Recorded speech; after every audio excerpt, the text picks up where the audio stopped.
Shara Monroe had always known that running a billion-dollar company meant walking a tightrope of power, perception, and precision, but nothing could have prepared her for the blatant disrespect she encountered that morning as she approached the glass-walled conference room of her own corporate headquarters, a building she had helped finance, design, and elevate to a landmark of modern innovation. The lobby buzzed with the usual early morning energy, assistants rushing past with tablets and coffee, security checking credentials and offering polite nods. Yet in the midst of the familiar bustle, a single, seemingly inconsequential interaction threatened to ignite something far larger, a spark that would not merely flare and die but would erupt into a blaze of authority and control so intense that no one in that room would ever forget the name Shara Monroe, the woman who had defied every expectation, shattered every stereotype, and climbed from nothing to a position where her word alone could dictate the direction of an entire industry. As she drew near, Thomas Weller, the senior operations manager who had once claimed to admire her leadership but now wore the mask of entitlement and condescension, stepped forward with a forced smile, shifting his weight from one foot to the other in a way that betrayed nervousness despite his attempt at dominance, and he said, almost flippantly, "Miss Monroe, you have broken bar. You'll have to wait outside for a moment. We need to finish some internal discussions first." And in that single, casual phrase lay a world of arrogance, a subtle dismissal of decades of struggle, of sleepless nights and personal sacrifices, as if the empire she had built could somehow be paused, postponed, or ignored because a group of entitled executives wanted to finish their little clique meeting without being interrupted by the very person whose vision had fueled their positions of comfort and privilege. Shara's lips pressed together as a calm, icy fire ignited behind her eyes. A familiar sensation that had always warned her that patience had limits and that today those limits were dangerously close,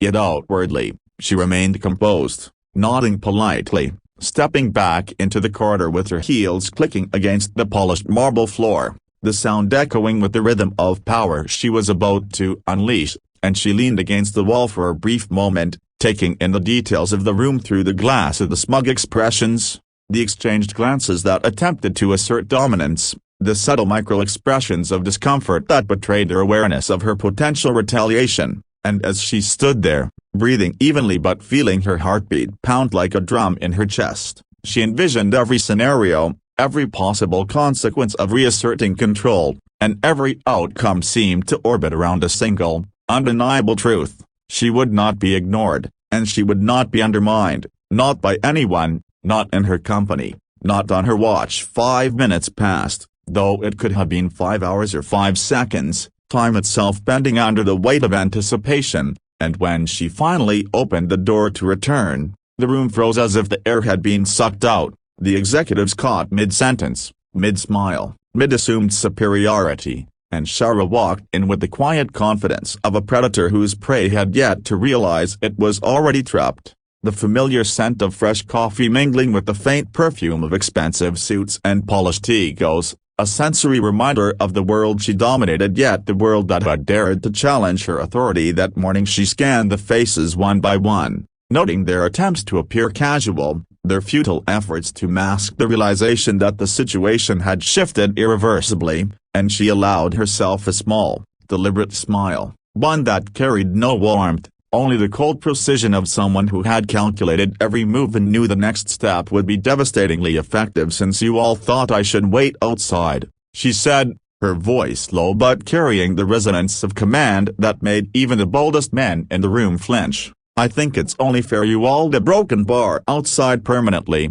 and silence fell like a heavy curtain, the kind that smothers conversation, confidence, and comfort in a single sweep. The room erupted in stunned murmurs. Papers shuffled nervously, and chairs scraped the floor as Thomas attempted to regain composure, stammering, "Miss Monroe, a broken bar." "The size of broken bar? I mean a broken bar." But Shara raised her hand, a gesture that was both literal and symbolic, halting every word before it could form into a defense, and she continued, "Number, you underestimated me. You underestimated what I built, who I am, and what I will do to protect this company, its employees, and its future," and each word fell with deliberate weight, a hammer striking the anvil of arrogance that had been constructing itself over the past years within this room, an arrogance built on assumptions of privilege, entitlement, and the false security of complacency. With a swipe of her finger across the secure company tablet she always carried, a device connected to every HR function and every employment record in the enterprise, she began to execute the terminations she had meticulously prepared over the past 6 months, quietly identifying every executive whose loyalty was questionable, every manager whose influence had been corrosive, every individual who had allowed ego to override vision, and in mere minutes, the entire senior team was notified of their immediate dismissal, their futures abruptly rewritten, leaving them floundering in shock, unable to conjure explanations or excuses that could withstand the clarity and finality of her decisions. Shara watched as the room descended into chaos, the murmurs escalating into panicked questions, the previously confident faces now pale and uncertain, and she allowed herself the satisfaction of knowing that no one would leave that room unchanged, no one would leave that day without understanding that authority could not be taken lightly, that respect could not be demanded without turning, and that power wielded without principle was no match for power anchored in intelligence, strategy,